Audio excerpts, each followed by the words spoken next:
우리를 향하신 하나님의 참된 사랑과 계획과 또 놀라운 축복들로 변화되는 것을 우리가 체험하기 원합니다. 아버지, 우리가 속해 있는 가정으로부터 시작되는 하나님의 치유와 하나님의 회복과 또 하나님의 자유케 하심이 일어나게 하여 주시옵소서. 오늘도 우리를 붙잡아 주시고 우리에게 진리를 말씀하시며 그 말씀을 통해 우리가 하나님의 사랑을 더욱더 깊이 깨닫고 그 사랑의 기쁨으로 화답하는 주의 백성들 되게 하여 주시옵소서. 예수님의 이름으로 기도합니다. 아멘. 아멘. 자리에 앉아 주시고요. 자리를 조금 앞으로 좀 옮겨 주시겠어요? 가능하시면 시선이 좀 이렇게 말씀하실 때 모일 수 있도록 조금만 더 앞으로 와 주시면 대단히 감사하겠습니다. 예.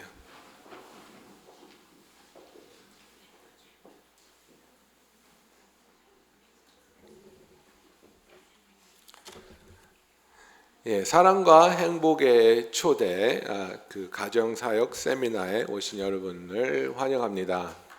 예, 박수 안 쳐도 돼요.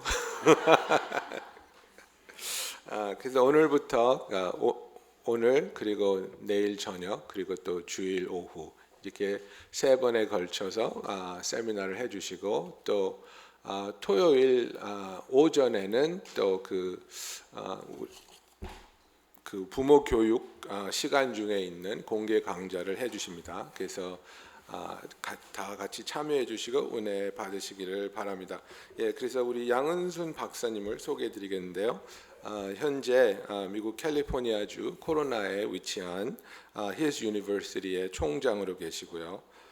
또 바이올라 대학에서 가정사역과 초문화 교육 전공 박사학위를 받으셨고 또 미국 풀러 디얼로지컬 세미너리에서 그 신학교 가정사역 전공 석사학위 받으시고 또 캘리포니아 주 정부가 승인하신 그 결혼과 가정 심리 치료사 그러니까 Licensed Marriage and Family Therapist이십니다. 그리고 중요한 건 굉장히 미인이시고 그 이제 양은순 교수를 보시면 제 부인의 미모가 어디서 오는지 아실 겁니다.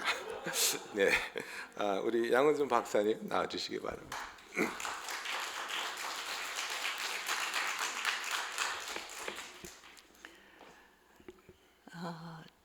저는 그 현석이와 현성이의 외할머니입니다. 아마 가장 친밀감을 느끼는 소개가 될 것 같고요. 이남이녀 사남매를 길러낸 현대의 야만인입니다. 그러나 이 사남매를 정말 자랑스럽게 생각하는 영광스러운 야만인입니다.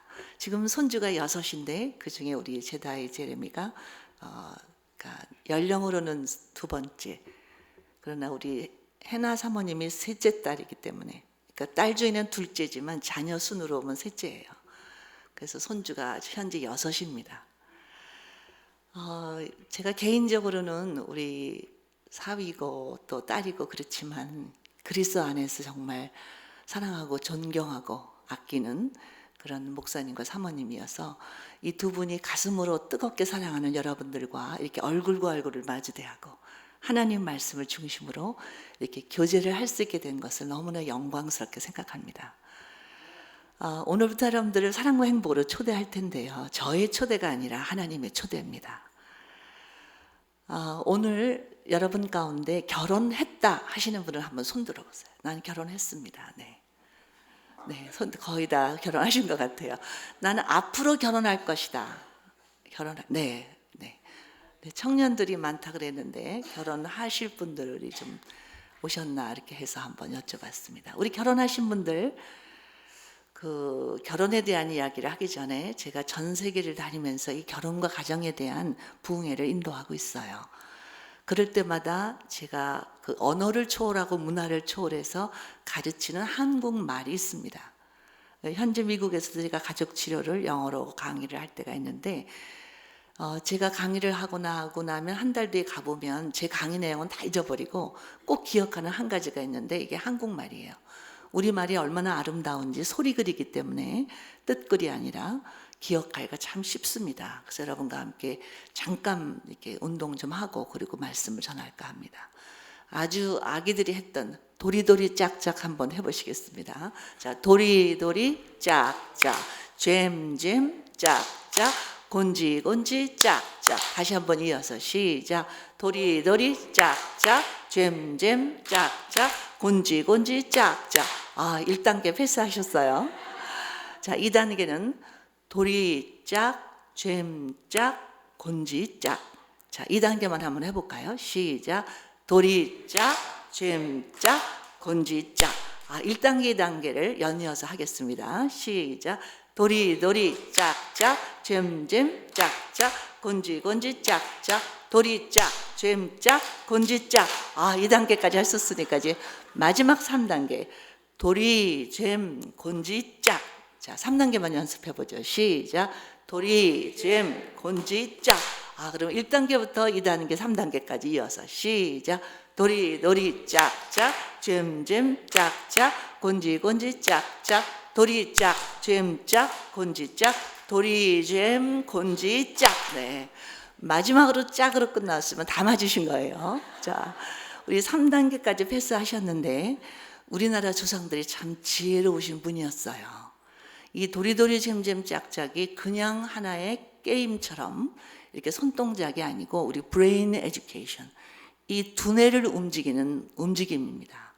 그래서 이 손바닥이 굉장히 그 모든 이 신체 기능들을 다 모든 그 오장육부가 다 연결되어 있기 때문에 이것을 움직이는 게 굉장히 중요한데, 이렇게 브레인 엑서사이즈에도 의미가 있지만 더 의미가 있는 것은 뭐냐면 여기에는 특별한 의미를 가지고 하는 얘기입니다. 도리도리 하는 건 뭐냐면 싫어, 안 해, 미워, no 이런 의미로 도리도리인데, 이 도리도리를 쫓아내는 겁니다. 안 할 거야 이렇게, no 안 할 거야 이렇게 의미가 있습니다.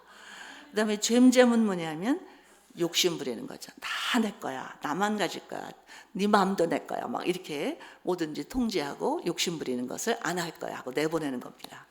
또 곤지곤지는 뭐겠어요? 당신 탓이야, 네 잘못이야, 너 때문이야, 비난하고 원망하고 정죄하는 것을 안 하겠다고 짝짝하고 보내는 겁니다. 자, 우리가 의미도 모르고 연습을 했지만 이제는 그 의미를 살려서, 자, 이쪽에 계신 분은 한번 이쪽을 좀 몸을 살짝 돌려서 이쪽에 있는 분들을 바라보세요. 이렇게 멋진 우리 믿음 안의 가족들을 봅니다. 또 이쪽에 계신 분은 이쪽을 바라보세요. 그래서 우리 사랑하는 믿음의 가족들에게 나는 당신에게 거절하지 않겠습니다, 욕심내지 않겠습니다, 비난하지 않겠습니다라는 약속의 의미로 도리도리 잼잼, 곤지곤지 짝짝 이렇게 1단계부터 3단계까지 이어서 하겠습니다. 의미를 생각하면서 약속의 하나의 의미로, 자, 시작. 도리도리 짝짝, 잼잼 짝짝, 곤지곤지 짝짝, 도리짝, 잼짝, 곤지짝, 도리잼, 곤지짝. 네, 너무 잘하셨어요. 자, 이것이 우리가 그 말씀을 전하기 전에 여러분들에게 이 브레인을 이렇게 브레인을 움직여서 여러분 좀 더 정신이 바짝 나고 또 많은 것을 흡수하고 기억할 수 있는 바탕을 만들었습니다. 그리고 또 우리 사랑하는 성도끼리 이렇게 않겠다는 약속도 했습니다. 자, 그러면 이제 성경에 나와 있는 결혼의 의미를 시작하게 할 텐데요. 우리 결혼하신 분들은 결혼 의식을 기억하시죠? 우리 전통적인 그리스도인들의 결혼 의식 보면 보통 누가 먼저 앞장서서 제일 먼저 등장을 하나요? 주례자가. 보통 목사님들이 주례 보시는 목사님 먼저 앞에 나와 서세요. 그러면 제일 먼저 입장하는 사람이 누구예요?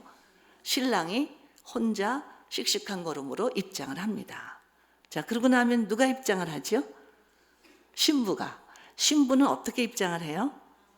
그렇죠. 하얗게 아름답게 단장한 신부가 주악이 울려 퍼지는 가운데 누구의 안내를 받아서? 보통 친정 아버님의 안내를 받아서 입장을 해요. 왜요? 신부는 왜 혼자 입장을 안 하고 누군가의 손을 잡고 입장을 하지요? 그동안 이 신부의 보호자셨던 분이다라는 의미예요. 그동안 이 신부의 보호자 되셨던, 보통은 아버님이 신부의 손을 잡고 주악에 맞춰서 입장을 해서 신랑에게로 신부를 인계해 주는 것, 이것이 바로 혼인의식의 클라이막스예요. 이것은 이 성경 말씀을 먼저 깨달은 서양의 그리스도인들이 우리 예수 믿은 사람들이 마지막 공중 혼인 의식을 상징적으로 해서 만든 의식이에요. 요한계시록 21장에 보면 그 신부가 남편을 위하여 단장한 것 같더라 이렇게 표현이 되어 있는데, 이때 이 마지막 공중 혼인 의식의 주례자는 누굴까요? 성부 하나님이세요. 성부 하나님께서 이미 입장 완료하셨어요. 자, 그러면 신랑은 누굴까요? 성자 예수님이세요. 신랑 되시는 성자 예수님께서 조용히 입장을 완료하셨어요. 부활 승천하셔서. 그러면 누구 입장이 남았을까요? 신부 입장이 남았죠. 신부는 누굴까요? 그렇죠. 이 성경 말씀에 보면 그리스도의 몸된 교회라고 되어 있습니다. 이때 이 교회는 이렇게 건물이 있고 조직이 되어 있는 로컬 처치, 지역 교회를 의미하는 것이 아니라 유니버설 처치, 즉 우주 교회를 의미하고 있는 거죠. 그래서 이 우주 교회를 가장 작은 단위로 축소한다면 예수님을 영접해서 구원받아 거듭난 성도님들의 한 마음, 한 심령, 한 심령은 바로 그리스도의 신부예요. 자, 여러분 가운데 나는 예수님을 영접했고 구원받았습니다 하는 확신이 있는 분들은 남녀 성별 상관없이 옆에 사람에게 자신있게 자기를 이렇게 소개할 수 있어요. 내가 바로 그리스도의 신부예요. 자, 시작. 내가 바로 그리스도의 신부예요. 자, 지금 신부들은 뭐 하고 있을까요? 그렇죠. 신부 화장을 하고 있지요. 신랑을 만나게 합당한 모습으로 단장하고 있는데, 바로 이 신부의 보호자 되시는 성령 하나님께서 이 거듭나서 그리스도의 신부라고 지칭받는 이 그리스도인들을 신랑을 만나게 합당한 모습으로 단장시키고 있는데, 그 단장을 신학적인 용어로는 성화의 단계다, 성결케 하다, 영어로는 sanctification이라고 말하는 거죠. 이렇게 단장에 맞춰지면 하늘의 주악이 울려 퍼지는 가운데 성령의 들림을 받아 구원받은 전 성도들이 공중에서 신랑 예수님을 만나 영광스러운 혼인의식을 마치고 하나님 아버지께서 예비하신 영원한 신혼방 어딜까요? 천국에서 영원히 신혼 살림을 누리게 되는 것, 이것이 바로 구원받은 모든 성도들의 아름다운 미래예요. 이것을 이 땅에 사는 동안 가장 작은, 그리고 그림자처럼 잠깐 동안 맛보게 만드신 것이 바로 결혼입니다. 자, 이렇게 하나님께서 만드신 결혼이라는 제도를 우리 오늘 본문으로 만드신 창세기 2장 18절부터 25절을 통해서 어떻게 최초의 가정이 이루어졌는지를 말씀을 통해서 하나님의 지혜를 살펴보기로 하죠. 자, 창세기 2장 18절 보면 여호와 하나님께서 보시기에 좋지 않은 것이 하나 있었어요. 뭐였죠? 남자가 혼자 있는 것, 독처하는 것이라고 옛날 성경은 되어 있는데, 이때 남자는 누구예요? 아담이지요. 자, 아담이 누구의 형상대로 지음받았어요? 하나님의 형상대로. 지금 어디에 살고 있는 거예요? 에덴 동산에. 이렇게 완벽한 모습의 아담이 완벽한 장소인 에덴 동산에 살고 있음에도 불구하고 하나님 보시기에 어떻다고요? 좋지 않다고요. 왜요? 독처하니까, 혼자 있으니까. 혼자 있는 게 왜 좋지 않을까요? 외로워요. 맞아요. 제가 어떤 지역에 말씀을 전하고 있는데 이혼하신 집사님이 한 분 계셨어요. 그분이 저한테 이런 고백을 하셨어요. 선생님, 저는 너무 괴로워서 이혼을 했어요. 근데 지금 너무 외로워요. 그래서 지금 생각해 보면 괴로운 게 외로운 것보다 나은 것 같아요. 그러면서 그 하소연을 하는 소리를 들었어요. 사람이 외롭다는 건 참 좋지 못해요.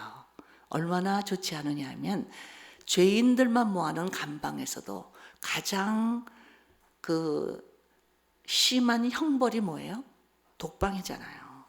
오죽하면 죄인들만 모아놔서도 혼자 있는 게 가장 좋지 않은 형벌이 되겠어요. 자, 그럼 우리 한번 아담의 모습을 상상해 볼까요? 자, 아담이 에덴 동산에서 아침에 눈을 떴어요. 예쁜 꽃이 폈겠죠. 와, 예쁘다. 향기 좀 맡아봐. 누구한테 그런 이야기를 할 수 있었을까요? 맛있는 과일을 막 맛있게 따먹어요. 그러면서도 누구 이것 좀 먹어봐. 다 맛있어. 이렇게 나눌 사람이 없는 거죠. 우리가 인간은 아무리 좋은 걸 많이 가지고 있고 내가 아무리 훌륭해도 그 좋고 훌륭한 것을 누군가에게 나눌 사람이 없다면 하나님 보시기에 좋지 않은 거죠. 제가 중국에서도 여러 차례 작년에도 갔다 왔지만 아주 그 10여 년부터 중국에를 다녀왔는데 중국이 가정사에게 시급합니다. 중국의 한족들에게도 이 가정에 대한 하나님 말씀을 전하는데요. 한 번은 북경에서 아주 의미심장한 집회가 있었어요. 중국 한족들은 굉장히 부지런해요. 그래서 저희가 집회를 몇 시부터 시작하냐면 아침 8시에 시작을 해요. 근데 강사인 저를 몇 시에 데려다 두냐면 6시에 데려다 놔요. 그래서 왜 이렇게 일찍 데리러 와서 데려다 놓나 그러고 가보면 어느 틈에 그 어마어마한 장소에 사람이 꽉 차 있어요. 어디서 모였는지. 근데 거기 이렇게 여러 명의 장로님들이 80대 장로님 탁탁 쓰셔서 기도회를 인도하세요. 근데 한족들은 아멘이라는 단어가 안 된대 발음이요. 그래서 아몬 이러는데 전 그 구름대 같이 모인 사람들이 아몬 아몬 이러면서 기도회를 하는데 정말 장엄한 모습이었어요. 저는 그들을 보면서 이 거대한 땅덩어리, 어마어마한 인구, 저력 있는 백성들 이분들이 세계 선교의 앞장을 선다면 세계 선교는 시간 문제다. 근데 이런 분들에 비하면 우리나라 사람들은 정말 연약한 사람들이죠.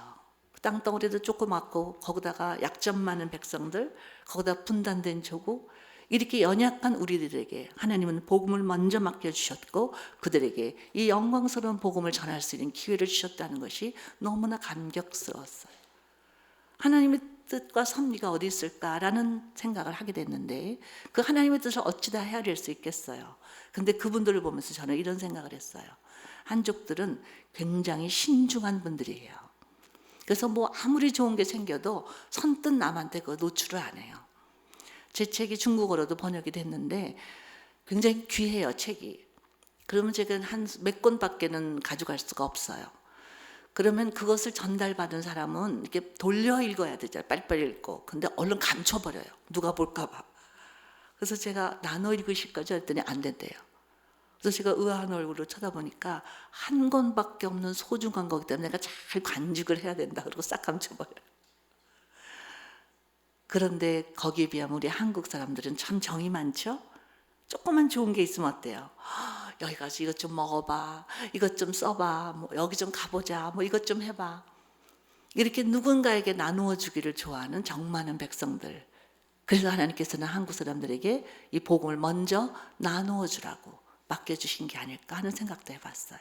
오늘도 이 놀라운 유혹의 복잡한 만화단 한가운데서 특별 모임이 있다, 사랑과 행복의 초대가 열린다, 그 소식을 가지고 누군가에게 가자 이렇게 권해서 오신 분들 계시겠죠? 우리 그런 분들에게 옆에서 칭찬 좀 해드릴까요? 당신은 하나님 보시기에 좋으신 분이에요. 시작. 당신은 하나님 보시기에 좋으신 분이에요. 자, 이렇게 하나님 보시기에 좋지 못했기 때문에 하나님은 무엇을 만들기로 작정하셨죠? 돕는 배필. 그리고 누구를 만드시려 작정하신 거예요? 최초의 여성을 만드시려 작정하신 거죠. 그럼 여성은 왜 만드셨어요, 하나님이? 돕는 배필이 되라고. 우리 여성들이 더 많은 것 같은데 우리 여성들을 보면서 당신은 돕는 배필로 만들어진 존재예요 하고 한번 디파인 해볼까요? 시작. 당신은 돕는 배필로 만들어진 분이에요. 우리 여성들 이런 소리 들으니까 어떤 느낌이 드세요? 주절이 아니라 종속절이네. 뭔가 부족하다는 뜻일까? 시편에 보면 하나님은 나의 돕는 자시라. 그 돕는 자라는 단어와 원어가 똑같답니다. 창세기장에 나오는 돕는 배필이. 우리가 상식적으로 생각해도 누가 누구를 돕는다 그러면 누가 더 성숙하고 여유가 있는 걸까요? 그냥 미루어서 짐작해서 생각해 보시기 바랍니다. 저는 여성이라 이렇게 해석을 합니다. 자, 하나님은 남성을 만들 때 재료를 뭘로 쓰셨죠? 흙으로 쓰셨어요. 여성은요? 뼈예요. 어떤 재료가 좀 더 고급스러운 것 같아요. 이렇게 돕는 배필을 지으라 하신 하나님이 그러면 창세기 2장 19절에서 여성을 만드셨더라 이렇게 해야 되는데 19절에 뭐가 나와요? 모든 동물들을 이끌어 오시고 아담한테 뭐라고요? 이름을 지어줘라. 아니, 여성을 만드는 거하고 동물의 이름을 짓는 거하고 무슨 관계가 있을까요? 자, 우리 그 해답을 조금 미루고, 자, 하나님께서 모든 동물을 끌어와서 아담한테 이름을 지라 그랬을 때 아담은 어떤 느낌을 가졌을까요? 혹시 그 당시 아담이 게으르고 미련한 아담이었다면 불평을 했을 것 같아요. 아유, 하나님 새삼스럽게 뭐 이런 일을 저한테 시키세요. 에이, 뭐라고 짓지 생각도 안 나는데 아무렇게나 지어주자. 아무렇게나 막 지어줘요. 그런데 동물들이 한두 마리겠어요? 땅에 기는 거, 공중에 나는 거 뭐 다 이끌어 오셨으니까 끝도 없고 한도 없었을 것 같아요. 아담이 막 피곤해. 이거 동물들이 왜 이렇게 많은 거야? 끝도 없고 한도 없어. 이러면서 마지못해 아무렇게나 이름을 지어주었다면 어땠을까요? 이름 지음을 받는 동물들도 만족하지 못했겠지요. 하나님 그 모습을 보실 때 어떠셨을까요? 기뻐하지 않으셨을 거예요. 무엇보다 그렇게 하고 있는 아담 자신은 행복할 리가 없죠. 그런데 만약 그 당시 아담이 지혜롭고 부지런한 아담이었으면 어땠을까요? 와, 하나님이 내게 이렇게 의미 있는 일을 맡기시다니. 내 입 밖에 내는 이 말이 동물의 이름이 되는 거야. 잘 지어주고 싶어. 자, 동물의 이름을 잘 지어주려면 어떻게 해야 돼요? 동물들의 특성을 잘 잡아내야 되겠죠? 그 특성에 맞는 이름을 잘 지어주어야 되겠지요. 동물들을 잘 살펴보니까 어때요?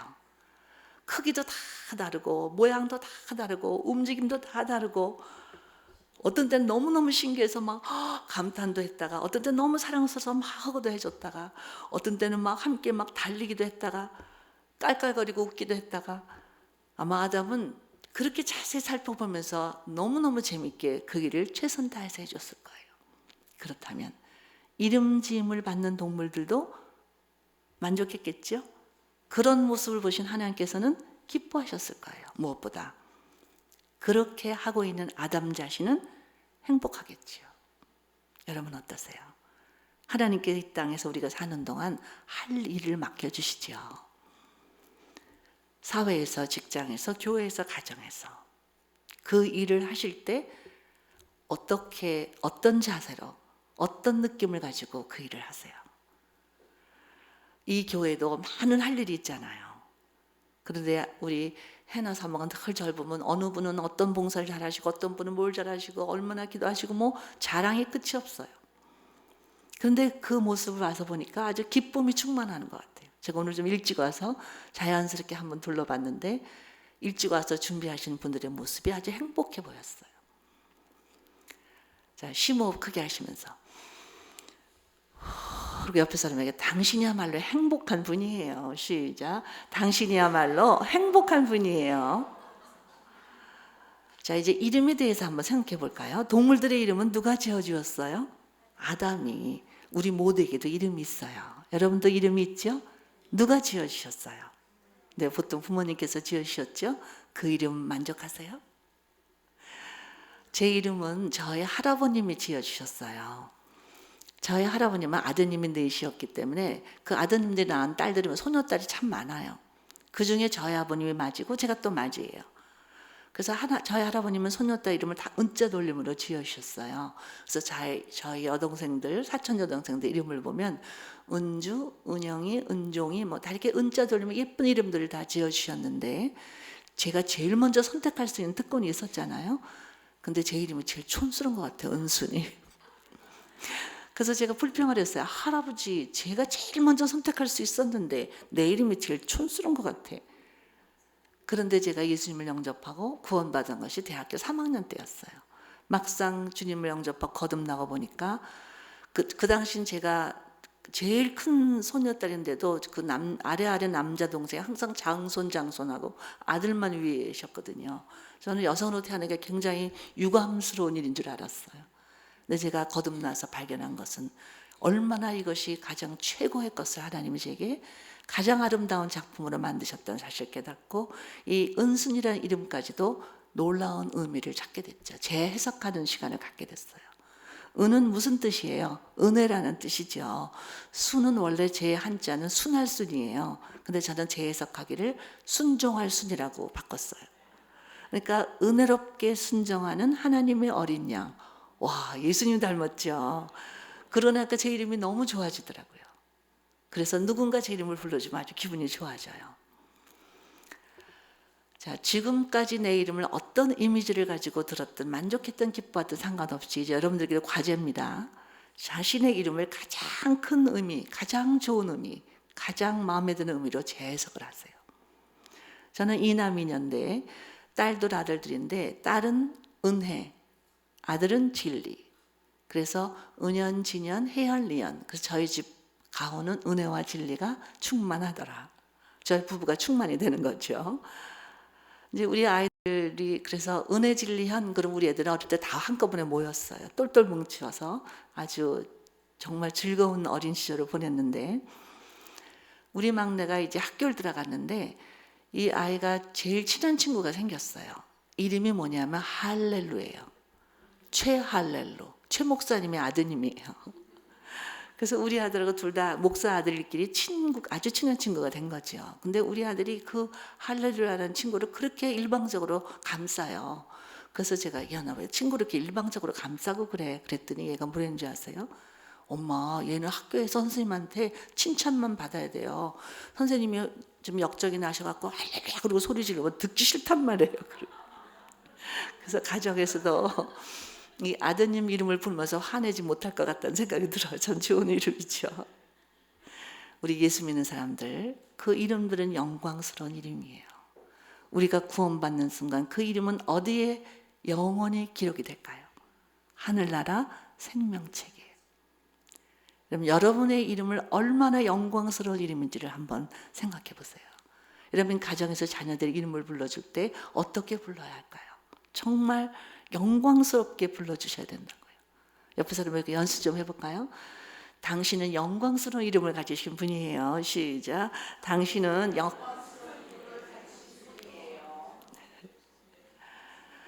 자, 이제 창세기 2장 19절에서 그 내용이 나오고 20절에 보면 자, 이름을 다 짓고 난 아담의 결론이 뭔지 아세요? 내게도 돕는 배필이 필요해 라는 사실을 깨달았어요. 이 아담은 이 세상에 존재하는 모든 생물들의 이름을 다 지어주느라고 자세히 다 살폈어요. 다 짝끼리 쌍쌍이 나왔겠죠. 나만 짝이 없구나. 근데 이 모든 동물들이 나름대로 귀하고 색다르고 독특하고 위대하지만 그 가운데 내 짝이 될 존재가 없구나라는 사실을 깨달은 거죠. 이건 아주 중요한 원리예요. 아무리 하나님께서 하와를 아름답게 만드셔서 아담에게 데려왔다 손치더라도 아담이 내게도 돕는 배필이 필요해 라는 사실을 깨닫기 전에 미리 데려놓으면 어땠을까요? 아담은 이상한 눈으로 봤을 거예요. 이건 또 왜 이상하게 생긴 동물인가. 그리고 이름이나 하나 적어버리고 말았을지도 몰라요. 근데 아담은 나의 돕는 배필이 필요해라는 사실을 깨달은 다음에 하나님께서 하와를 데려오신 거죠. 자녀 교육은 내일 자세히 설명하겠지만 이 자녀 교육의 기본 원리 중에 하나입니다. 우리 부모님들은 자녀에게 필요한 건 다 채워주고 싶죠. 정말 좋은 거 주고 싶어 하는 것이 부모님의 심정이에요.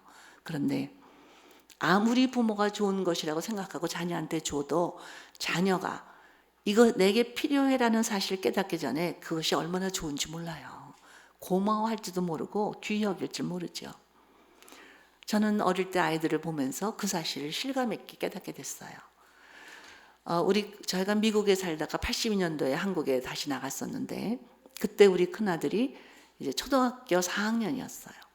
근데 이제 미국에 초등학교 1학년부터 학교를 들어갔는데 어느 날 저한테 엄마 나도 자전거 사주세요. 자전거를 사달라고 졸라요. 근데 우린 그때 다 학생이었거든요. 그때 유학하고 왔을 때니까.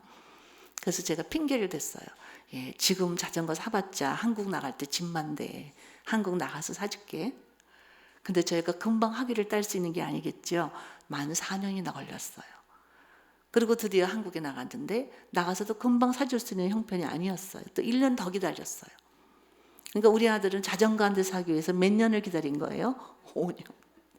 그동안 기도하고 꿈도 꾸고 제일 좋은 모델 골라 타면서 친구들 거 빌려 타면서 그걸 다 모아놓은 거예요. 어떤 걸 내 거 사면 뭘 사겠다 막 이러면서 어느 날 제가 제일 좋은 거를 사줬죠. 막 너무 좋아하지. 이야 내 자전거. 이 아이는 그 자전거를 즐겁게 탈 뿐만 아니라 그렇게 귀히 여길 수가 없어요. 매일 나갔다 들어오면 막 딱 기름걸레를 막 닦아놔요.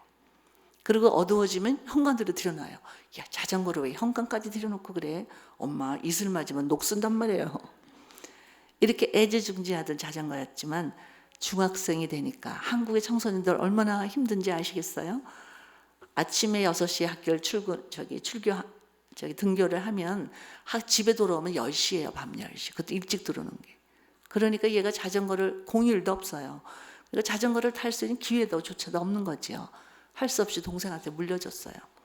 근데 우리 막내는 한 번도 자전거를 기다려보거나 졸라보거나 기도해보거나 그런 적이 없어요.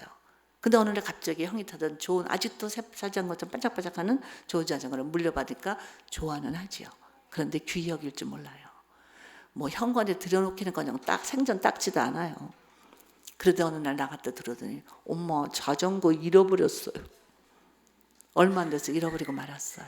저는 그걸 보면서 똑같은 자전거를 할지라도 기도하고 기다리고 그래서 얻게 되면 막 정말 귀히 여길 줄 아는데 어느 날 갑자기 좋은 걸 얻게 되면 귀히 여길 줄을 모르는구나. 여러분 어떠세요? 하나님께서 우리에게 너무나 귀한 걸 많이 맡겨주셨죠. 근데 얼마나 귀한지를 알고 계시는지요. 누구보다 내 옆에 있는 나의 가족. 그 사람이 얼마나 귀한지를 우리는 인식하지 못할 때가 너무 많죠. 자, 옆에 사람한테 좀 한 고백 좀 해드리세요. 당신은 너무나 소중한 분이에요. 시작. 당신은 너무나 소중한 분이에요. 자, 이제 창세기 2장 21절에 가보면 이렇게 돼 있어요. 하나님이 또 아담을 준비시키시는데 깊이 잠들게 하심에 이렇게 됩니다. 왜 하와를 만드는데 아담이 깊이 자야 돼요? 그렇죠. 뼈를 꺼내야 되니까 많은 분들이 아플까 봐 그렇다고 그 마취 효과로 자게 했다는데 이것이 의학의 아주 최초의 의학이라고 합니다. 또 어떤 분은 깜짝 놀라는 기쁨을 주려고 근데 아무리 좋은 걸 봐도 선잠 깨고 나면 괜히 투정을 부린다 그래서 깊이 재우셨대요. 또 어떤 분은 어떤 대답을 하냐면 아담이 안 자고 있으면 얼마나 잔소리가 심했겠네요. 크게 해주세요, 뭐 작게 해주세요, 뭐 날씬하게.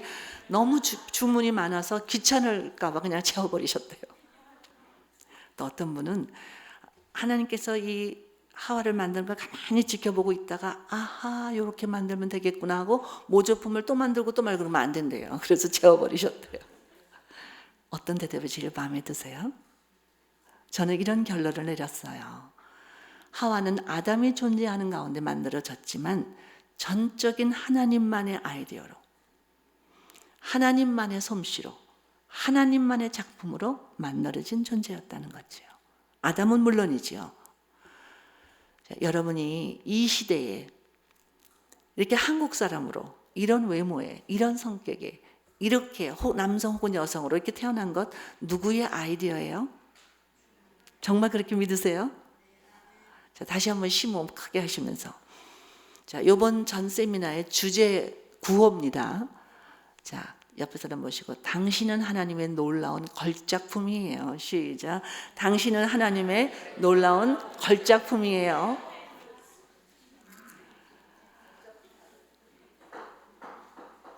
이제 퀴즈가 있어요. 아담이 하와를 먼저 봤을까요? 하와가 아담을 먼저 봤을까요? 자, 아담이 하와를 먼저 봤을 것이다.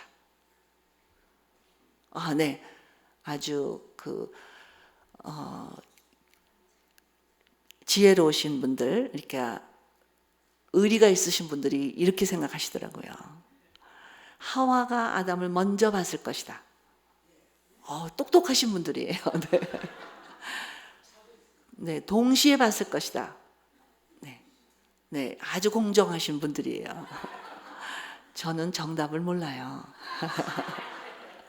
저는 그냥 막연히 어떻게 생각했냐면 아담이 먼저 만들어졌고 아담의 사랑의 고백도 먼저 했으니까 의뢰과 아담의 하와를 먼저 본 줄 알았어요. 그래서 어떻게 그 청년들에게 주의를 주냐면 절대로 남성이 먼저 프로포즈 할 때까지 여성이 나서지 마라. 막 이렇게까지 제가 가리키고 했는데 제가 한 20년 전에 새롭게 깨달은 게 있어요. 아무래도 하와가 아담을 먼저 본 것 같아. 왜냐면 여성들이 점점 주도권을 쥐기 시작하더라고요. 만약 하와가 아담을 먼저 봤다면 어떤 모습을 봤을까요? 틀림없이 잠자는 모습을 봤겠죠. 자, 2분씩 짝이 좀 되세요. 옆에 사람하고 3분 말고 2분씩만. 네, 삼각관계 되면 안 됩니다. 2분씩만. 짝이 없으면 그냥 다른 테이블에 있는 사람, 다른 팀에 이렇게 줄에 있는 분하고 둘이씩 이렇게 앞뒤로 짝이 되시면 돼요. 자, 왼손 마주 대하고 오른손으로 가위바위보 합니다. 시작. 가위바위보, 가위바위보. 승부를 내세요. 지신 분 손 들어보세요. 지신 분. 어머, 어떻게 지셨어요? 여유가 있어서 지신 분들이에요. 자, 이렇게 지신 분들이 남녀 성별 상관없이 1분 아담이 되세요. 자, 이기신 분 손 들어보세요. 이기신 분. 어떻게 이기셨어요? 똑똑해서 이기신 거예요. 자, 지금 이기신 분들은 1분 하와가 되실 거예요. 자, 하와가 아담한테 먼저 인사를 하세요. 당신은 여유 있는 아담이에요. 시작. 당신은 여유 있는 아담이에요. 우리 아담들은 하와한테 당신은 매력적인 하와예요. 시작. 당신은 매력적인 하와예요. 자, 우리 여유 있는 아담들 딱 여유 있게 앉아서 주무세요. 피곤하시죠? 그러면 하와가 알아서 깨우세요. 그러면 아담이 깨어나서 하와를 딱 봤을 때 어떻게 했을까? 거기까지만 하시는 거예요. 자, 시작. 주무시기 시작.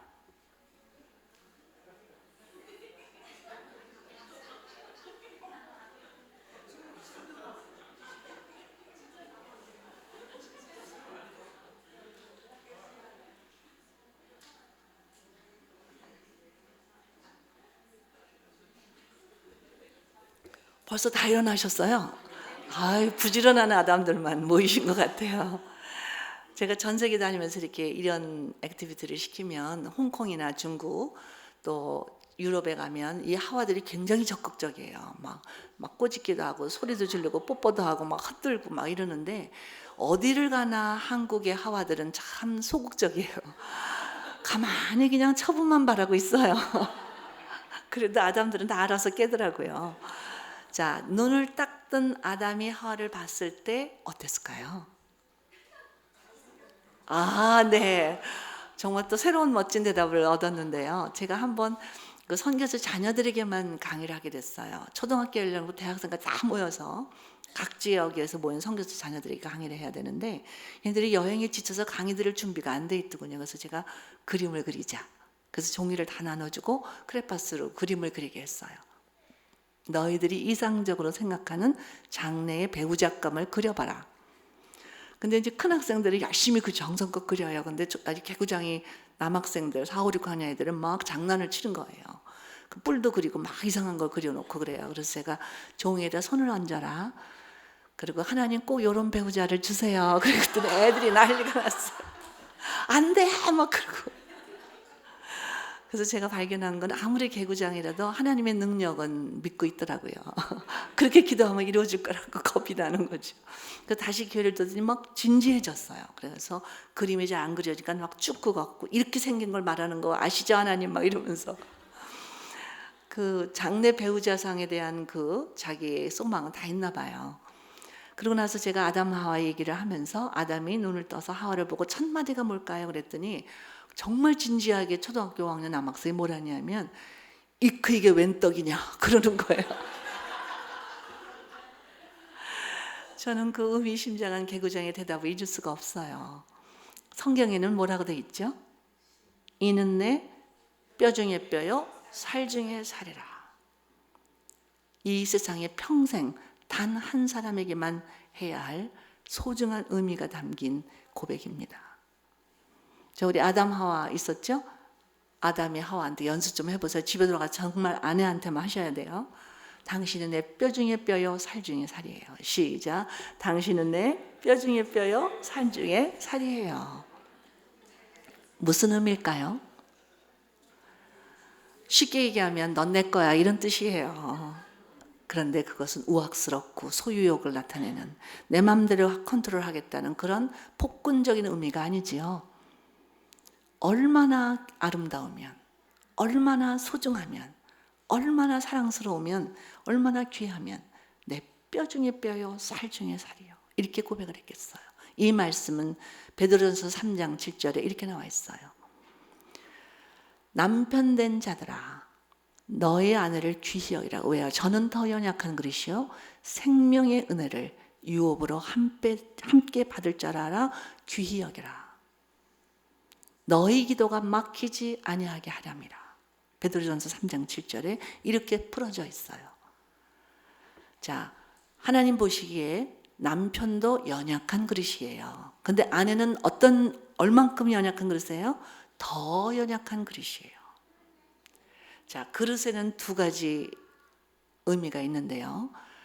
그릇은 그릇 자체로서 존재 가치가 결정지어질 게 아니에요. 그 안에 무엇을 담느냐에 따라서 존재 가치가 결정지어지죠. 아무렇게 만든 그릇이라도 꽃을 담아놓으면 꽃병이 되고 보석을 담아놓으면 보석함이 돼요. 그러나 아무리 값지고 예쁘게 만든 그릇이라도 담뱃재를 털어놓으면 재떨이가 되고 쓰레기를 담아놓으면 쓰레기통이 돼요. 우리의 존재 가치는 우리의 외모나 환경에 의해서 결정지어지는 게 아니에요. 내 마음속에, 내 심령 안에 무엇을 담아두냐에 따라서 우리의 존재 가치는 결정되지요. 또 이 그릇의 두 번째, 연약하고 더 연약한 그릇의 두 번째 특성은 깨어지기 쉽다는 데 있어요. 자, 연약한 그릇과 더 연약한 그릇이 부딪히면 어떻게 돼요? 둘 다 깨져요. 그런데 더 연약할수록 더 어떻게 깨져요? 더 쉽게, 더 몹시 깨져요. 아무리 세상이 달라졌어도 여성들은 더 깨어지기 쉬운 더 연약한 그릇이에요. 저는 그래서 결혼하지 않은 자매들에게 그 얘기를 꼭 주의를 주지요. 여성들은 더 깨어지기 쉬운 더 연약한 그릇이라고요. 여러분, 부엌에서 그릇 다룰 때 더 연약한 그릇일수록 더 어떻게 다루세요? 더 조심스럽게. 여성들은 조심스럽게 다뤄야 돼요. 우리 가운데 혹시 남편이 예수를 믿지 않아서 이 말씀의 의미를 아직 깨닫지 못했다면 나를 귀히 여겨달라고 막 악쓰지 마세요. 결혼해서 그렇게 아름답고 연약하고 그리고 여렸던 그런 여성들이 중년쯤 되면 막 싸나워지고 큰 소리 치고 막 함부로 행동하는 그 이유가 뭔지 아세요? 찌그러지고 왜곡돼 버렸기 때문에. 그래서 아파하는 모습이라고요. 몸만 아픈 게 아니라 정말 심령이 아파요. 마음이 아파요. 그래서 중년이 되면 많이들 아파하는 분들을 많이 만나게 되지요. 왜냐하면 남편이 귀히 여겨주지 않았기 때문에. 근데 저는 예수님을 믿지 않는 남편과 더불어 사는 아내들에게는 신랑 되신 예수님께 그분이 나를 얼마나 귀히 여기시는지를 경험한다면 그렇게 눈에 보이는 신랑에게 매달 필요가 없다고 얘기하지요. 그리고 그 남편은 아직 구원받지 않은, 정말 아직 태어나지도 못한 그런 태아와 같은 존재이기 때문에 어머니 같은 심정으로 그분을 예수님 앞으로 인도해야 하는 그런 사명이 주어져 있는 거죠. 그래서 이렇게 경건한 아내로 말미암아 하나님을 알게 되고 예수님과 거듭난 남편들이 하나님을 섬기게 되는 이런 간증들이 곳곳에서 들려오고 있지요. 우리 남편들은 이 아내는 더 연약한 그릇이고 생명의 은혜를 유업으로 함께 받을 자고, 그리고 기도가 막히지 않기 위해서 이 아내를 귀히 여겨야 돼요. 남성들은 위대한 일을 하셔야 합니다. 위대한 사역도, 위대한 과업도, 위대한 사업도 하셔야 돼요. 그러나 이 모든 위대한 일들은 기도하지 않고는 진정한 성공을 이룰 수가 없어요.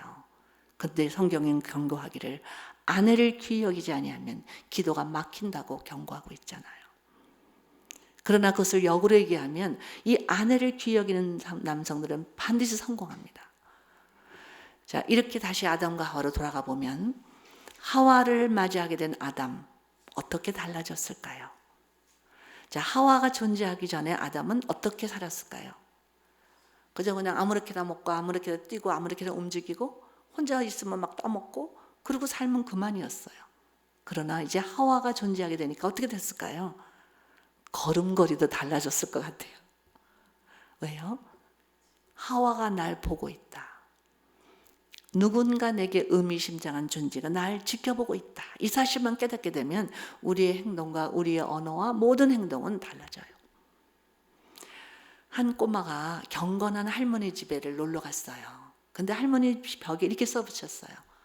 하나님은 지금도 널 지켜보고 계신다.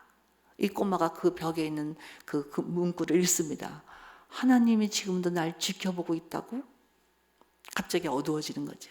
할머니께서 그 소녀를 안아주셨어요. 얘야, 하나님이 네가 뭐를 잘못하나 하고 지켜보신다는 게 아니야. 하나님은 네가 너무 사랑스럽고 너무 소중하고 너무 귀해서 너한테 눈을 뗄 수 없어서 지금도 널 지켜보고 계시는 거야. 그 한마디에 이 소년의 삶은 다 달라졌습니다. 여러분 생에 가장 소중한 분이 누굴까요? 가족도 있고 애인도 있고 많은 존재가 있겠지만 나를 창조하신 하나님만큼, 나를 구원해 주신 하나님 예수님만큼 소중한 분이 어디 있어요? 근데 그분이 지금도 나를 지켜보고 계세요. 그 사실만 인식한다면 우리의 표정도, 우리의 삶도, 우리의 움직임도, 우리의 생각까지 다 달라질 수밖에 없어요. 이제 아담은 또 어떻게 달라졌을까요? 이제 맛있는 열매가 있으면 딱 따먹으면 그만이었는데 이제는 어떻게 해야 돼요?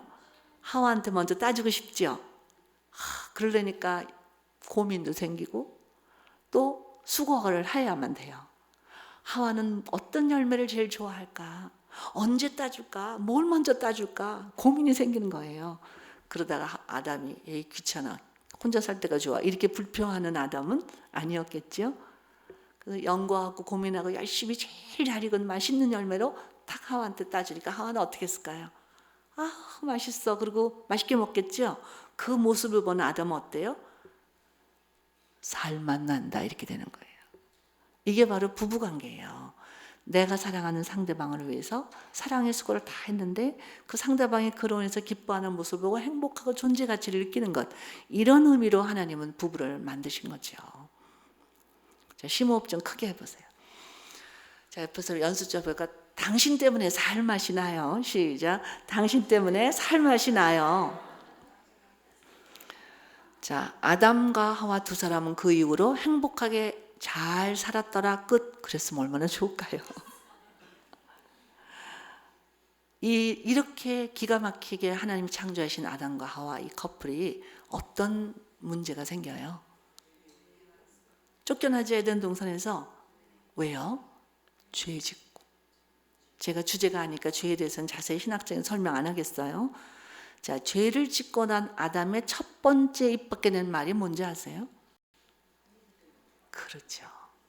하나님께서 아담아 너 내가 먹지 말라는 실과를 따먹으니 그랬더니 아담이 뭐라 그랬어요? 당신이 함께하라고 주신 이 여자 때문에. 자, 이 대답을 듣고 있던 하와의 심정은 어땠을까요? 기가 막혀서 세상에 정말 믿을 사람 하나도 없어. 꼭 그렇게 말을 해야 돼? 가슴이 철컥 내려앉았겠죠. 원망도 됐고 또 속상하기도 하고 또 화도 나죠. 그리고는 두렵죠. 나는 이제 어떻게 된 걸까? 자, 그런데 아담의 이렇게 대답한 그 아담의 속마음이 뭘까요? 저는 결혼하고 20년 동안 이렇게 생각했어요. 뭐 내 뼈 중 뼈요, 살 중에 살요 이렇게 고백한 지 얼마 만에 그렇게 된 것 같아요? 하루? 10년? 아무도 몰라요. 얼마 만에 그런지 시간이 아무 의미가 없이 성경에는 기록되어 있지 않아요. 자, 그런데 어느 날 저는 이 말씀에 새로운 조명을 비춰보게 됐어요. 자, 아담은 어떻게 죄를 짓게 됐죠? 하와가 먼저 따먹고 자기와 함께한 남편에도 주매 그도 먹은지라. 이거 바뀌었어요. 그러니까 하와가 먼저 먹고 그 다음에 아담은 당신도 먹어요 나도 먹었어 이렇게 해서 권한 거 아니에요. 그럴 때 아담은 그 권고를 받을 때 이것을 먹는 날이면 정령 죽으리라 하셨던 하나님의 말씀을 알았을까요? 몰랐을까요?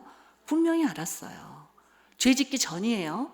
그럼에도 불구하고 받아 먹었어요. 왜요? 아담은 그 순간 이렇게 결단했던 것 같아요. 하나님, 하와 없이 에덴 동산에서 나 혼자 잘 먹고 잘 사느니 차라리 하와와 함께 죽기를 택하겠습니다. 그래서 이 하와 때문에 먹었다고 밖에는 할 말이 없는 거죠. 저는 이 말씀의 제목을 오해받는 아담, 그 죄를 짓고 난 아담 이후로 아담들은 많은 오해를 받으면서 합니다. 한국의 아담들은 더 많은 오해를 받고 있어요. 표현할 줄을 몰라. 저희 남편도 예외 없는 전형적인 한국 남성이에요. 예를 들면 제가 토요일마다 가정의 날이어서 토요일만 제가 요리를 했어요. 너무 스케줄이 바빠서. 그럼 제가 이제 요리에 서투르니까 하다가 손을 빌 때가 있어요. 그러면 막 이렇게 피가 탁 나잖아요. 그럼 막 겁도 나고 막 아프기도 하니까 막 남편한테 엄살을 부리죠. 어머, 내 손가락 피었어. 막 이러면서 엄살을 부리면 어떤 반응을 기대하는 거예요. 어이구, 이렇게 소중한 내 아내 손가락에 피가 나다니 내가 약 발라주고 뭐 이렇게 할 걸 기대하는데 그렇게 해요. 갑자기 소리를 버럭 질러요. 화를 확 내는 거예요. 아니 그러니까 아까부터 조심하라 그랬잖아. 막 그러면서 화를. 아니 왜 화를 내? 아픈 사람은 난데. 너무 사랑하기 때문에.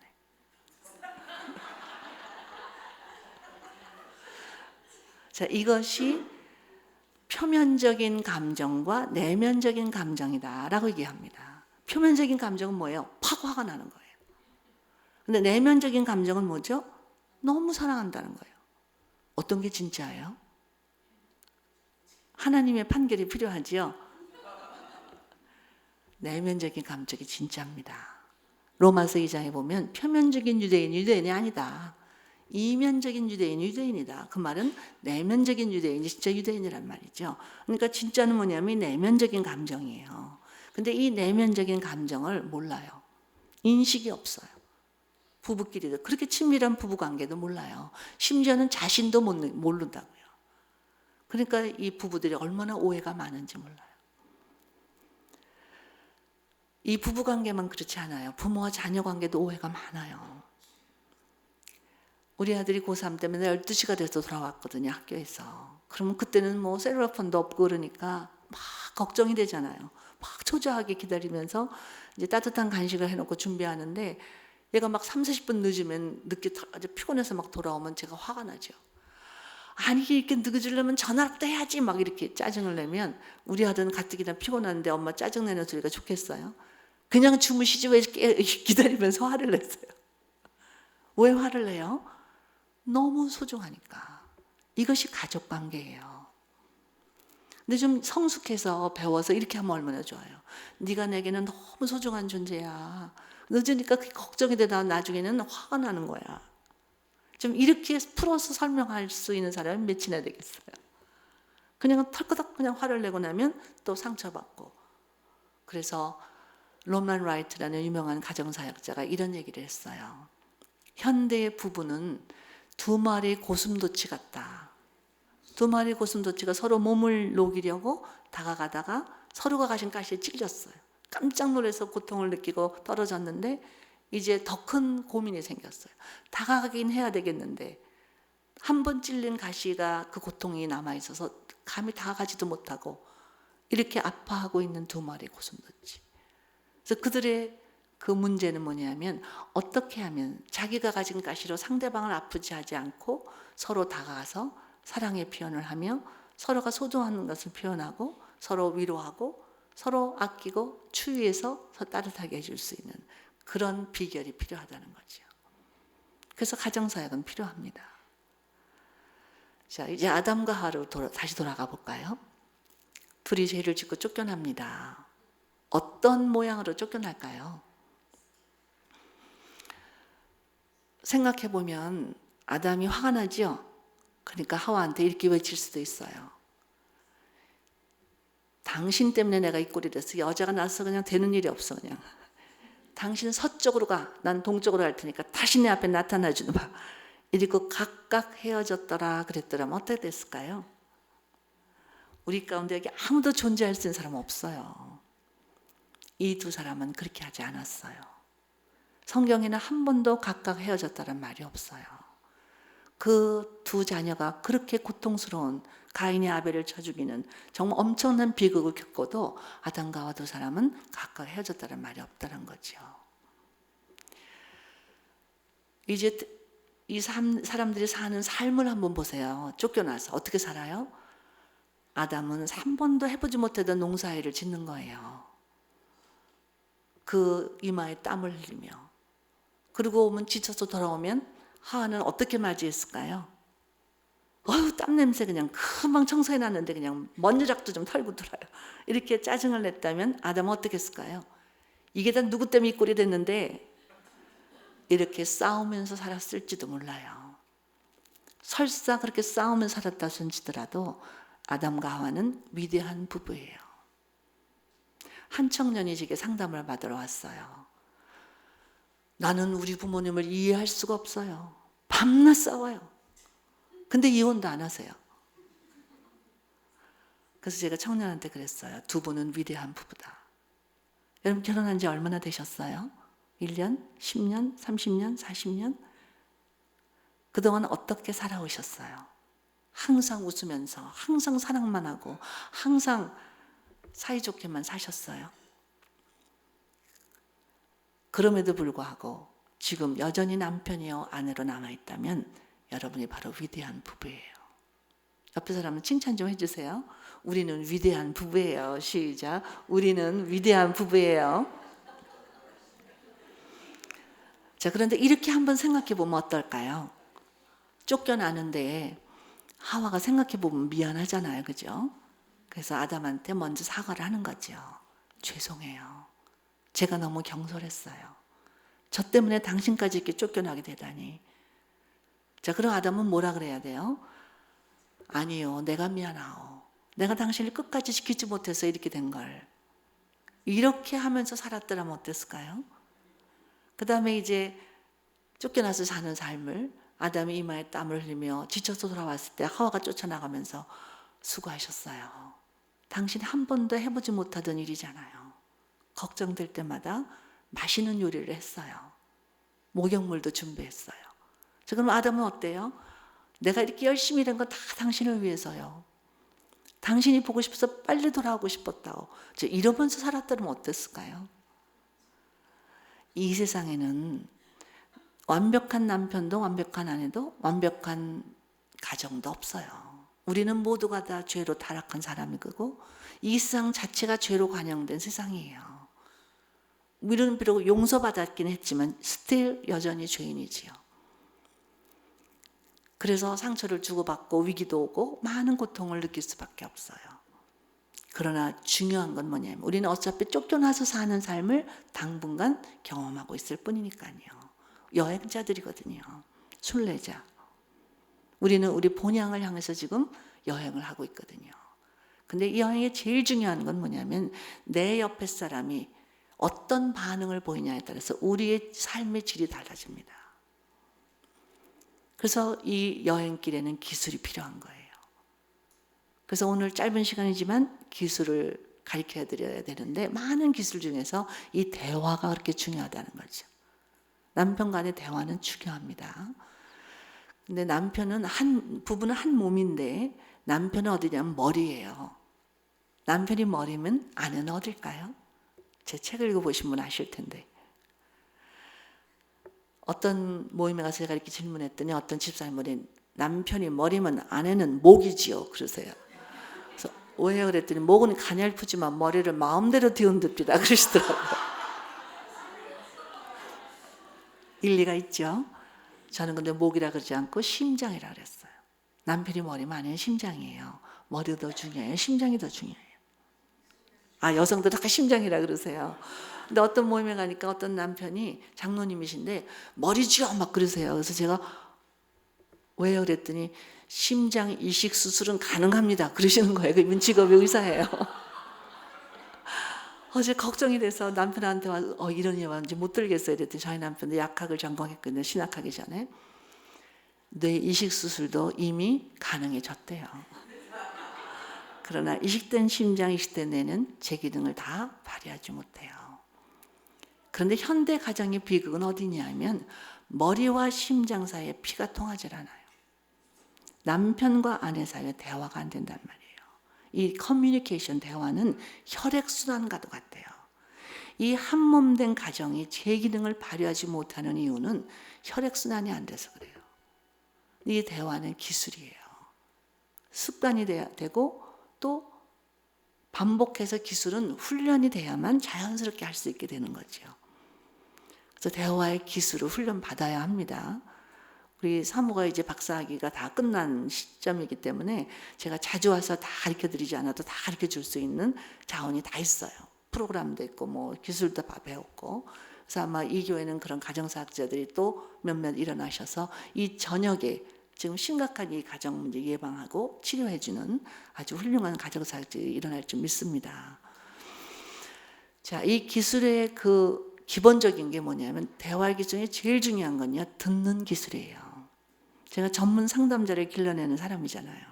근데 이 상담자 훈련할 때 듣는 기술을 마스터하지 못하면 말하는 기술은 가르쳐 주지도 않아요.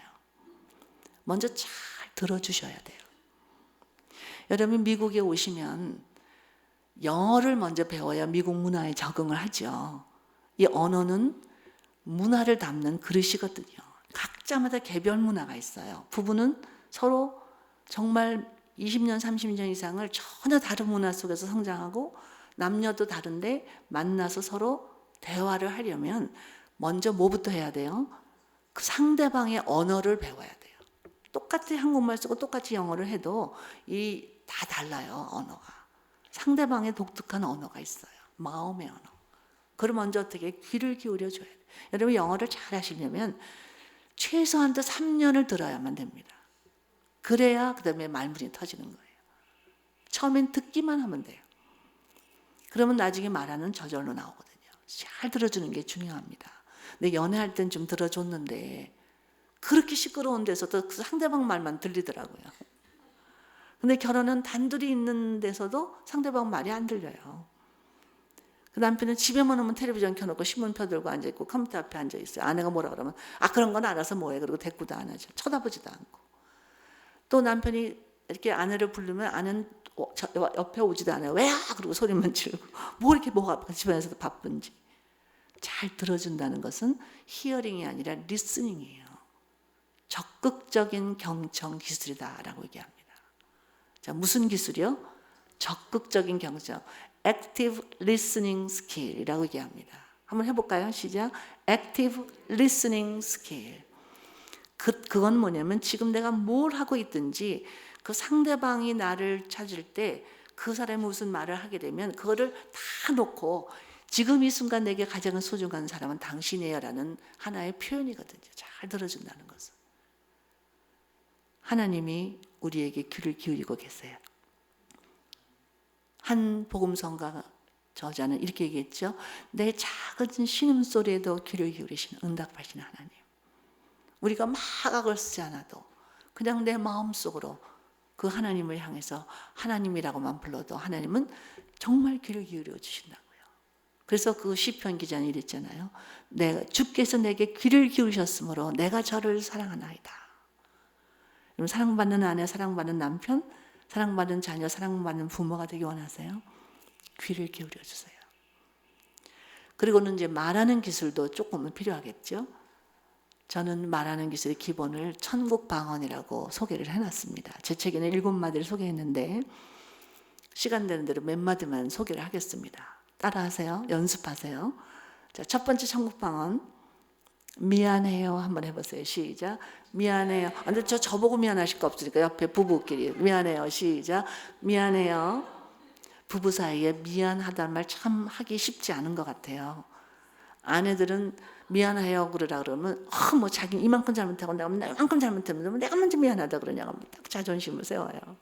남편들이 보면 무슨 남자가 맨날 미안하다 그러냐고 자존심을 탁 세워요. 현대의 똑똑한 부부들이 어리석은 장사를 참 많이 해요. 그 자존심 하나 세우기 위해서 얼마나 값비싼 대가를 지불하고 있는지 몰라요. 부부 사이의 자존심, 이 부부는 벌거벗어도 부끄럽지 않은 놀라운 관계예요. 이 부부 관계만큼 신비한 관계가 없어요. 벌거벗어도 부끄럽지 않은 대상은 부부 관계만 그래요. 근데 뭐 자존심 같은 거 개입할 여지가 없다고. 또 누가 잘못했냐고 따질 필요도 없어요. 먼저 조금이라도 잘못했다고 생각되면 얼른 먼저 미안하다 그러시면 돼요. 자, 다시 한번 미안해요. 시작. 미안해요. 네, 여기 다 성숙하신 분만 모셨어요.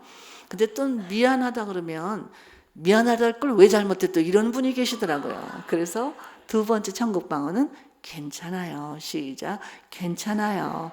용서해 준다는 표현이에요. 제가 여성이라서 괜찮아요 이랬지만 어쨌든 여러분의 그 마음을 표현할 수 있는 것이 괜찮아요. 용서해 준다는 뜻이에요.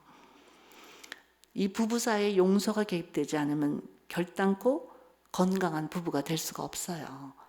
어떤 부부들 부부싸움 할 때 보면 이래요. 당신 어저께 어떡하고 그저께 어떡하고 1년 전 어떡하고 10년 전까지 거슬러 올라가는 분들이 계세요.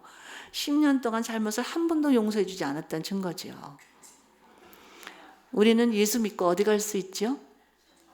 정말 천국 가실 수 있으세요? 아, 뻔뻔스럽기도 하죠. 저는 예수 믿는 사람들 참 뻔뻔스럽다고 생각해요. 저도 그런 뻔뻔스러운 예수 믿는 사람 중에 하나예요. 우리가 무슨 자격이 있어서 가겠어요. 그런데 그 은혜를 인하여 믿음으로 말미암아 구원을 받았기 때문에 우리는 천국 갈 수 있어요. 천국 가서 누구 만날 거예요? 예수님 만날 거죠? 예수님 만났는데 예수님께서 내가 이 땅에 사는 동안 나쁜 생각한 거 작은 것 다 아실까요? 모르실까요? 다 아시죠? 얼마나 민망하겠어요. 송구스럽고 죄스럽고. 걱정하지 마세요. 히브리서 10장 17절 내가 저희 죄와 저희 불법을 다시 기억지 아니하리라. 하나님은 건망증이 없어서 잊어버리지 못하세요. 그런데 적극적으로 기억지 아니하리라 약속하셨어요. 하나님이 기억지 않는다고 약속하셨으면 기억지 아니하시겠죠. 그러니까 자신 있게 천국 가서 평강을 누리실 수 있어요. 부부 사이도 마찬가지예요.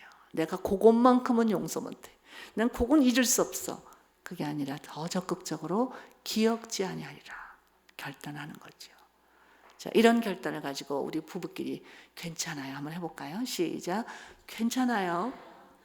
분명히 하셨어요. 그러니까 돌아가셔서 어저께 그저께 1년 전 막 거슬러 가면 안 돼요. 자, 세 번째 천국 방언. 고마워요. 한번 해보세요. 시작. 고마워요. 부부 사이에 고맙단 말 얼마나 해보셨어요? 한 남편이 아주 반찬 투정이 심했어요.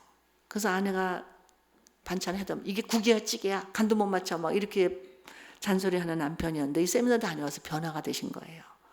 아내가 반찬 해다 놓으니까 고마워요 막 이러시더래요. 이거를 내 옆에 놓고 먹으니까 국이고 가운데 놓고 먹으면 찌개가 되는 거예요. 우리 아내들은 남편이 선물 사오면 어떤 반응을 보이세요? 요거 얼마 주고 사왔어요? 그러시진 않겠죠. 제가 그런 실수를 안 해요. 저희가 80년대에 미국에 처음 왔었는데 그때 유학생으로 왔었어요. 근데 미국에 오니까 제가 운전도 못하고 그래서 남편이 장을 다 봐왔거든요. 얼마나 고마워요. 남편이 장을 받아주는데. 근데 저는 고맙다는 말 안 하고 물건만 쳐다봤어요. 그랬더니 비싼 거 사왔죠. 쓸데없는 거 잔뜩 사왔죠. 봐가지고 이렇게 비싼 거 왜 사와요? 쓸데없는 거 잔뜩. 나 안 세게 싹 변하더라고요. 아이고 내가 실수를 했구나 그랬는데 제가 이제 85년대에만 4년 만에 다시 한국을 나갔거든요. 근데 하루는 바나나를 한 뭉치 사들고 들어왔는데 지금은 한국도 바나나가 싸졌지만 그때는 바나나가 굉장히 비쌌거든요. 근데 제가 못마땅하더니 저렇게 비싼 건 맛도 없이 왜 사오나 싶었는데 옛날에 실수한 게 생각나 표현을 바꿨어요. 이렇게 비싼 거 당신이 하면 한국에서 맛도 못 볼 거야. 저 남편이 뭐랬는지 아세요? 시컷 먹어 내일 또 사올게 그래요. 이 부부 사이에 잃어버려도 괜찮은 게 있어요. 돈은 좀 잃어버려도 괜찮아요. 그러나 서로의 마음을 잃어버려서는 안 돼요. 남편이 뭘 잘했기 때문에 아내가 뭘 했기 때문에 그래서 고마운 게 아니에요. 서로의 존재 자체가 고마운 거예요. 저는 이 고마워요라는 천국 방언을 소개할 때마다 생각나는 슬픈 이야기가 있어요. 저는 한국의 목동에 살았어요. 이 목동에는 아주 금실이 좋은 부부가 살았죠. 남편이 아침마다 자기 차를 타고 출근을 하면 이 아내가 대문 밖까지 쫓아가서 빨빨하고 남편 차가 저기 골목 밖으로 살릴 때까지 빨빨하고 서 있는 다정한 부부였어요. 그런데 어느 날 이 가정에 문제가 생겼어요. 이 남편이 같은 길을 걸어다니는 다른 여성을 태워주기 시작한 거예요. 그거를 미처 설명하기 전에 동네 사람의 눈을 통해서 아내가 알게 되고 아내가 토라졌어요. 남편이 들어오니까 바가지를 긁었죠. 나는 당신 차 제대로 타본 적이 없어. 매일 아침 딴 여자를 태고 다녀요? 그 남편도 기분이 언짢았어요. 당신 날 믿지 못하고 왜 이러는 거야?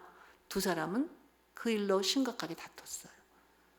그런데 그들은 화해하지 않았어요. 그 다음날 아침 남편 출근길에 아내는 대문밖까지는 그냥 방문 밖에도 나오지 않았죠. 근데 그날 그 남편은 교통사고로 그 자리에서 숨지고 말았어요. 이 아내는 몸부림을 쳐요.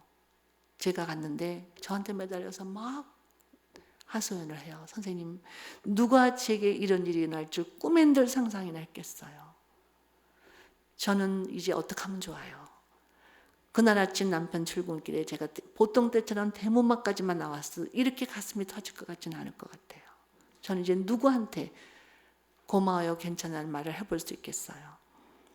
저는 안타깝게 몸부림치는 그 젊은 여인을 보면서 우리의 심각한 현실을 다시 한번 생각했지요. 한 번 죽는 것은 사람에게 정하신 것이요 그 후에는 심판이 있으리니. 우리는 누구나 다 한 번 죽어요. 근데 그게 언젠지 모른다는 거죠.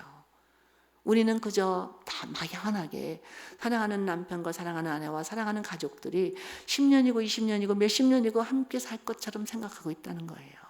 우리는 내일 일을 알지 못하는 연약한 존재들이에요. 여러분, 내 사랑하는 사람이 한 달밖에 3년밖에 못 살게 된다는 사실을 안다면 어떻게 하시겠어요? 외모가 어떻고 성격이 어떻고 돈이 어떻고 가족관계가 어떻고 이런 걸 따질 겨를이 없어요. 우리는 서로 사랑만 하며 살기에도 너무 짧은 인생을 살고 있거든요. 그래서 제가 여러분에게 가르쳐드리고 싶은 마지막 천국 방언은 사랑해요예요. 자, 옆에 사람 보고 사랑해요 한번 해보세요. 시작. 사랑해요. 그런데 제가 이렇게 훈련을 시키면 어떤 점잖은 집사님이 그러시더라고요. 하지 맙시다. 그 뭐 남자가 점잖지 못하게 마음속으로만 듬직하면 됐지 뭘 맨날 입 밖에 사랑해야 사랑해 그래야 되겠냐고 막 그러세요. 그래서 제가 집사님 점잖으시면 얼마나 점잖으세요? 하나님보다 더 점잖으세요. 하나님이 너무 점잖으셔서 우리를 사랑하시되 마음으로만 듬직하게 사랑하신다면 우리가 하나님이 날 사랑한다는 걸 알 수 있어요? 없어요? 없어요. 그렇게 점잖으신 하나님이시지만 정말 이 모양 저 모양으로 우리를 사랑한다고 거듭거듭 고백하고 계세요. 이 아름다운 자연을 보세요. 하나님이 날 사랑한다는 놀라운 고백들이에요. 성경 말씀은 어때요? 교리서, 율법서적, 종교서적이 아니에요. 이 신구약 통틀어서 하나님이 우리를 얼마나 사랑하는지를 고백하고 계시다고요. 끊임없이 직접 간접으로. 그리고 십자가를 보세요. 정말 생명을 바쳐서 목숨보다 더 소중히 우리를 사랑한다는 사랑의 절정이 십자가예요. 그리고 그것도 안심이 안 돼서 성령을 보내주시고 우리와 동곡케 하심으로 하나님이 날 사랑하시는 사실을 우리가 정말 뼈저리게 가슴 깊이 피부로 느낄 수 있고 경험할 수 있고 맛볼 수 있고 나눌 수 있도록 그렇게 확실하게 사랑을 표현하고 계시잖아요. 사랑한다면 이 사랑받는 대상이 그것을 알 수 있도록 표현을 해주는 거예요. 사랑에는 언어가 있어요. 러브랭귀지라는 단어 들어보셨죠? 이거를 currency of love라고 얘기해요. 사랑의 통화라고 그러는데 여러분이 한국에서 올 때 한국 돈을 많이 갖고 오셔도 미국에 쓸모가 있어요? 없어요? 아무짝에도 쓸모가 없어요. 어떻게 하면 쓸모 있어요? 은행에 가서 환전을 하면 돼요. 마찬가지로 여러분 각자 나름대로의 사랑이 있어요. 그것을 상대방에게 전달될 수 있는 방법으로 환전을 할 줄 알아야 돼요. 한 번은 한 커플이 찾아왔어요. 결혼한 지 3년 된 부부예요. 그 아내가 막 토라져서 막 짜증을 내요. 저는 이 사람이 날 정말 세상에 나만 사랑한다 그래서 결혼했단 말이에요. 근데요, 아니에요. 한 번도 사랑받는다는 느낌을 가져본 적이 없어요.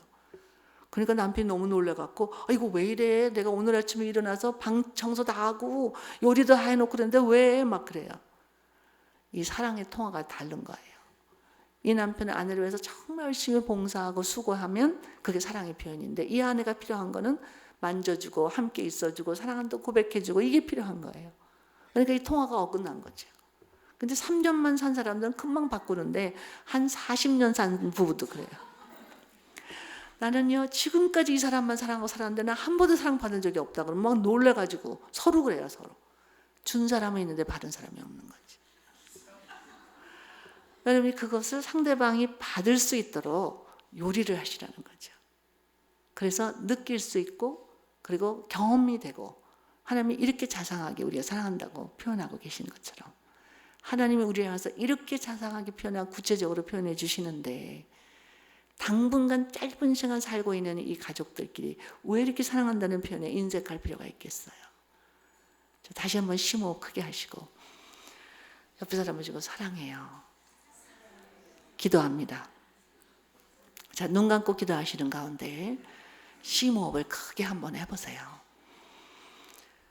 자, 제가 이번 집회 기간에 여러분에게 심호흡하는 걸 많이 요청을 할 거예요. 우리 예수 믿는 사람들 심호흡은 특별한 의미가 있습니다. 하나님이 우리를 흙으로 육체를 만드시고 그 코에 생기를 불어넣으셨어요.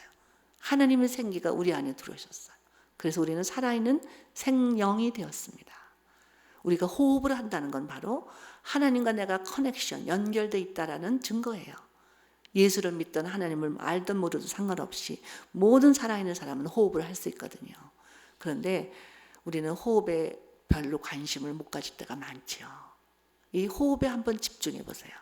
이 호흡은 들여 마시는 호흡도 중요하지만 날숨, 내뿜는 게 더 중요합니다. 자, 들여 마실 때 천천히 코로 그리고 입으로 약간 벌리면서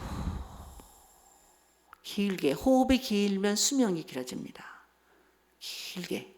그리고 호흡에만 초점을, 이것은 메디테이션이라고 그래요. 묵상입니다. 생명의 묵상이에요. 하나님의 생기가 내 안에 들어왔고 그 하나님이 지금도 나와 연결되어 있다. 그런 표현이 바로 심호흡이에요. 그러면 우리는 모든 몸의 긴장이 풀어지고 두려움과 불안이 안정되고 이 브레인이 두뇌가 맑아지고 그리고 이 몸이 오히려 편안해집니다. 그래서 심호흡하실 때는 등은 꼿꼿하게, 자, 어깨에 힘 빼시고 그리고 고개는 턱은 약간 내리시고 입술은 미소 짓는 표정을 주세요. 그리고 심호흡을 크게 합니다.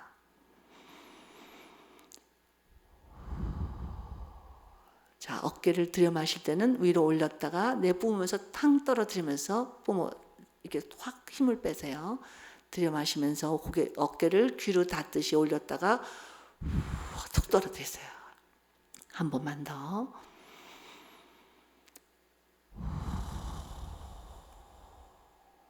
여러분 마음속 깊숙이 하나님하고 불러드리세요. 하나님의 이름을 불러드리세요. 네, 그 속마음 깊숙이 내 영혼 속으로 하나님을 부르시는 거예요. 뭐라고 부르셔도 돼요. 사랑의 하나님, 창조주 하나님, 영광의 하나님, 구원의 하나님, 능력의 하나님, 용서의 하나님, 자비로우신 하나님. 여러분이 어떻게 부르셔도 괜찮아요. 하나님. 그리고 이 시간은 여러분의 이름을 가슴에 품어보세요. 마치 하나님께서 생명책에 기록된 내 이름을 기억하시고 나를 부르시는 것처럼 그 음성을 들으세요. 그리고 하나님과 커뮤니케이션, 나와 연결된, 호흡으로 연결될 뿐만 아니라 하나님과 대화할 수 있는 그런 우리의 그 놀라운 특권을 경험하시는 거죠. 하나님, 은순이가 여기 있어요. 귀를 기울이겠습니다. 말씀해 주세요. 다시 한번 심호흡. 그리고 우리가 사랑하는 남편 아내 그리고 가족들과 또 믿음의 가족들과 천국 방언을 나누기 전에 사랑하는 주님과 천국 방언을 한번 나눠보시죠. 이 시간 하나님 미안해요. 죄송해요. 우리가 하나님께 용서를 구해야 할 일이 얼마나 많은지요. 다 아시지만 그러나 우리가 우리 죄와 우리의 실수와 우리 연약함을 인식하고 그 사실을 하나님께 아뢰는 거죠. 이제 하나님의 음성을 들으세요. 괜찮다. 나는 이미 용서했단다. 그래서 바로 너를 위해서 십자가를 지지 않았니? 그리고 나는 이제 부활했다. 이미 용서했고 이 부활의 능력으로 살 수 있는 놀라운 기회를 주지 않았느냐? 괜찮다. 그렇게 말씀하시는 하나님의 음성을 들으세요. 다시 한번 심호흡. 이제 하나님께 감사하세요. 하나님 고마워요. 감사해요. 우리가 하나님께 감사할 일이 얼마나 많은지.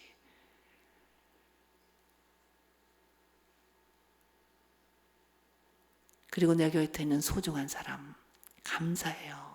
귀히 여기겠습니다. 나를 귀히 여기시는 주님의 심정을 반영하면서 이제 내 옆에 있는 이 믿음의 가족을 귀히 여기리라. 그리고 마지막으로 사랑해요 라고 고백하세요. 하나님 사랑해요.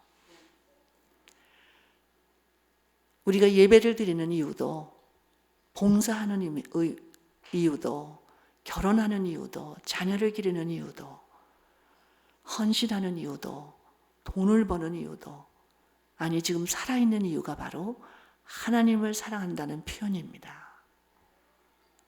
주님을 사랑해요. 가장 깊이 있는 믿음은 하나님을 사랑할 수 있는 믿음입니다. 모든 것은 하나님의 사랑의 표현이 되어야 합니다.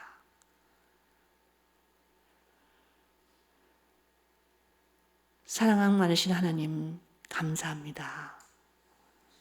우리에게 생명을 주시고 영원한 생명까지 주셔서 감사합니다. 은혜로 천국 갈 수 있는 확신도 주신 것을 감사합니다. 천국의 소망을 가지고 살 수 있게 해주시니 감사합니다. 그것만으로도 황송한데 우리가 이 땅에 사는 동안 혼자 살게 버려두지 아니하시고 더불어 살 수 있는 귀한 가족들을 주셔서 감사합니다. 지금까지 그렇게 귀한 분들을 소중히 여기지 못한 죄를 용서해 주심을 감사합니다. 이제 구체적으로 사랑을 표현할 수 있는 용기와 믿음과 그리고 훈련을 할 수 있도록 축복해 주시기를 원합니다. 이곳에 그루터기 장로교회를 세우시고 우리가 믿음의 가족이 되어서 서로 귀히 여기며 고마워하며 그리고 서로 사랑하며 살 수 있는 기회를 주셔서 감사합니다. 못마땅하고 부족하고 연약하고 서로 잘 맞지 않는 구석도 많지만 바로 예수님의 보혈로 하나가 되었기에 영원한 가족이 되었기에 사랑하며 살기를 원합니다. 이 놀라운 사랑을 기본으로 이곳에 부흥이 일어나게 하여 주시옵소서. 이 땅에서 춥고 아프고 외롭고 배고프고 정말 힘든 영혼들이 너무나 많습니다. 이분들을 품을 수 있는 넉넉한 곳이 되기를 원합니다. 그런 심령들이 되게 하여 주시옵소서. 그래서 우리가 함께 모여 주님을 사랑한다는 고백을 함께 나눌 수 있는 기쁨을 허락하여 주옵소서. 앞으로 남은 집회 하나님 함께 하셔서 필요한 역사를 이루시고 참으로 각 가정마다 개인마다 하나님께서 친히 개인적으로 만져주시고 치유하여 주시고 채워주시고 사용하여 주시고 영광받아 주시옵소서. 예수님 이름으로 기도합니다. 아멘.